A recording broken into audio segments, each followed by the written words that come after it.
Republican party জনবিচ্ছিন্ন হয়ে পড়েছে বলে মন্তব্য করেছেন সেনেট মাইনরিটি লিডার চাক শুমার। বুধবার ওয়াশিংটন ডিসিতে আয়োজিত সংবাদ সম্মেলনে তিনি বলেন, রিপাবলিকানরা জনস্বার্থ বিসর্জন দিয়ে এখন প্রেসিডেন্ট ডোনাল্ড ট্রাম্পের পরিকল্পনা বাস্তবায়নে ব্যস্ত। ভার্জিনিয়ার গণভোটে নির্বাচনী আসন পুনর্বিন্যাস অনুমোদন পাওয়াকে গণতন্ত্রের বিজয় হিসেবে দেখছেন হাউস ডেমোক্রেটরা। বুধবার সংবাদ সম্মেলনে সেনেট মাইনরিটি লিডার চাক শুমার অভিযোগ করেন, রিপাবলিকানদের প্রস্তাবিত বাজেটে আইস ও বর্ডার পেট্রোল এজেন্টদের জন্য $140 বিলিয়ন বরাদ্দ দেওয়ার কথা থাকলেও সাধারণ মানুষের জীবনযাত্রা ব্যয় কমাতে কোনো অর্থ বরাদ্দের প্রস্তাব রাখা হয়নি। রিপাবলিকান পার্টিকে জনবিচ্ছিন্ন অভিহিত করে সেনেট মাইনরিটি লিডার বলেন, তারা জনস্বার্থ ত্যাগ করে প্রেসিডেন্ট ডোনাল্ড ট্রাম্পের এজেন্ডা বাস্তবায়ন করছে। প্রেসিডেন্ট ডোনাল্ড ট্রাম্পের লক্ষ্যহীন যুদ্ধের ফলে হরমুজ প্রণালীতে উত্তেজনা বাড়ছে ও ইরানের নেতৃত্ব আরো উগ্র হয়ে উঠেছে বলে মন্তব্য করেন চাক শুমার।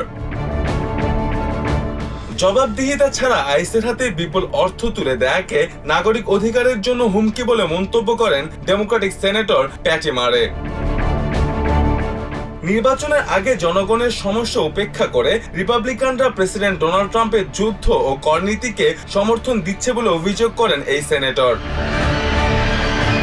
আইসের অভিযানে সাধারণ মানুষের হয়রানির উদাহরণ টেনে সংস্থাটির আমূল সংস্কারের জন্য আবারও জোরালো দাবি জানান সেনেটর অ্যামি ক্লোবুশার।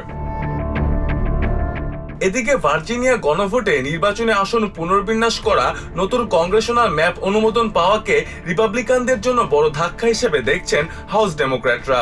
সংবাদ সম্মেলনে হাকিম জেফ্রিজ বলেন, রিপাবলিকানদের জেরিমেন্ডারিং এর বিরুদ্ধে এটি একটি মোক্ষম জবাব। ভার্জিনিয়ার এই সাফল্যকে হাউসে নিজেদের নিয়ন্ত্রণ পুনরুদ্ধারের প্রথম ধাপ হিসেবে দেখছেন জেফ্রিজ। সুপ্রিম কোর্টের কিছু বিচারপতি রিপাবলিকানদের পকেটে থেকে মেগা উগ্রপন্থীদের সুবিধা দেওয়ার চেষ্টা করছেন বলেও অভিযোগ করেন senate minority leader. Congressman Suzan DelBene বলেন, ভার্জিনিয়ার ভোটাররা রিপাবলিকানদের ক্ষমতা দখলের প্রচেষ্টাকে সরাসরি প্রত্যাখ্যান করেছে। তিনি আরো দাবি করেন, জনসমর্থন হারিয়ে রিপাবলিকানরা এখন ক্ষমতা ধরে রাখতে কারসাজির আশ্রয় নিচ্ছে।